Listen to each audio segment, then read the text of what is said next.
regards to this pivotal issue. Well, thank you, Congressman Reed. I appreciate you organizing this special order tonight. It's a very important issue, not just to my constituents back in the state of Mississippi, the 4th Congressional District, but to all Americans. So thank you for doing that. Over the past 2 years, our nation has engaged in debate over the future of our country and the future of health care reform. When the Supreme Court ruled to uphold the health care law as a tax, they never meant to send the message that this is a good policy. Their ruling did not change the fact that it is bad for our job creators, which are our small businesses, it's bad for families, and it's bad for seniors. They weren't putting their stamp of approval on the enormous burden of regulations and tax hikes that this bill brings.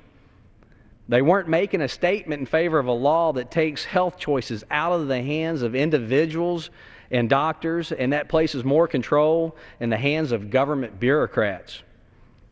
What they did when they ruled on this law was reaffirm that this is indeed a multi-billion-dollar tax.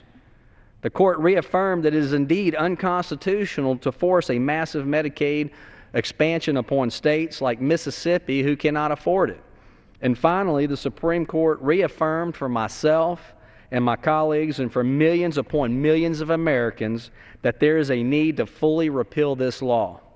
So today, with this vote, we are listening to the majority of the American people who do not want this law, and we renew our commitment to them to bring real step-by-step common sense solutions that Americans want and provide them with the access to the care they need from the doctor they choose and at a price that they can afford.